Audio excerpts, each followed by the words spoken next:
The Black Belt 100 Lenses Project is a joint endeavor between the Black Belt Community Foundation and the University of Alabama Office of Community Affairs. The project uses the Photo Voice method, which combines photography with grassroots social action.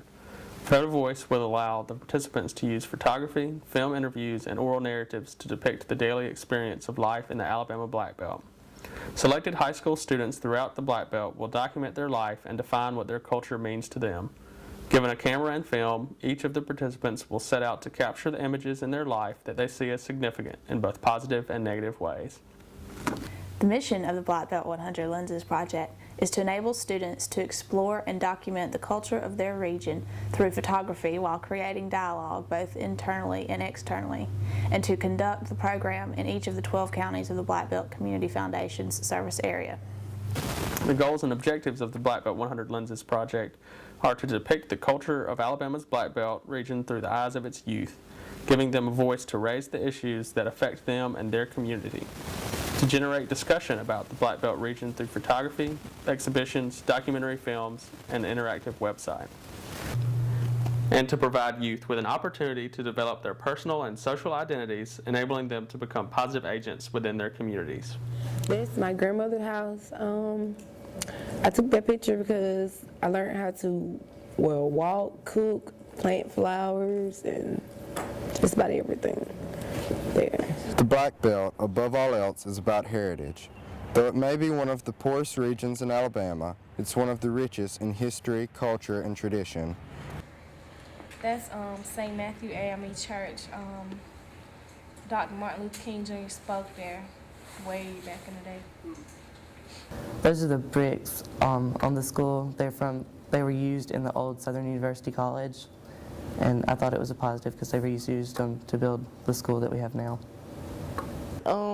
Mr. Phillips' store, we used to go there when it was still open and take him our report cards, and if we had made AB on the road, he would give us treats and money. Black soil pounded by slave hands, their backs whipped by whipping bands. This land built by manpower, in the fields every day, hour by hour. If you look around, you won't see that anymore. All you will see is ramshackled houses, and those the poor. People say our land is beautiful, but they just don't know what happened to the people who built this land all those years ago. White cotton replaced with yellow corn. In the sea of fields, catfish were born. Day by day we work our fingers to the bone, just to go back to that small trailer we own.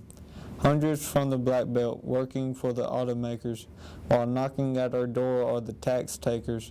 Working and playing always together, people from the Black Belt are birds of a feather.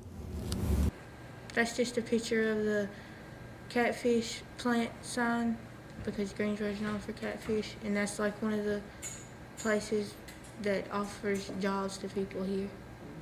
That's the freezer at the catfish plant where they store catfish.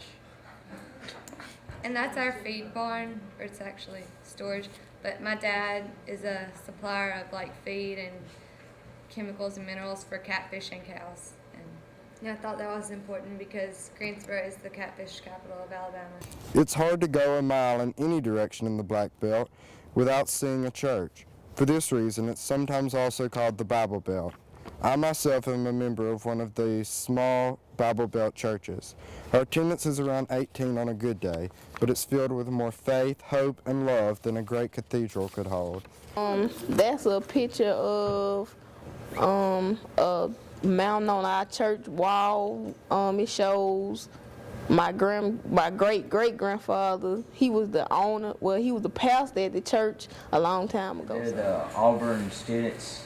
They work at Newbern, and they come down to Greensboro just to play Frisbee. I play it with them.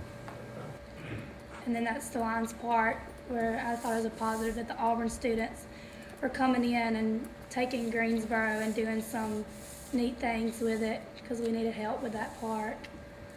And now it's a lot better, so I thought that was a good positive. That's El Sanafa, and I thought it was special because not many towns can say that old tire stores turned into a restaurant. And that was a restaurant and it turned into a tire store. So, I just thought it was different. There's a little flip-flop there. Yeah. Home is where the heart is. My home is in the deep south, where slaves were worked on plantations and prairies and dared to open their mouths. Education attainment was low, while cotton plantations were at an all-time high.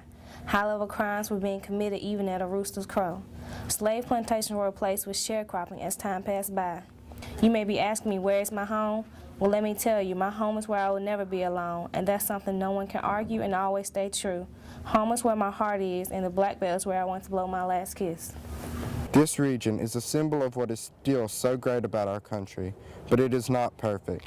It is the poorest region in Alabama. It seems, though, that through poverty, the people of the Black Belt are more grateful for what they have, for God has truly blessed this land.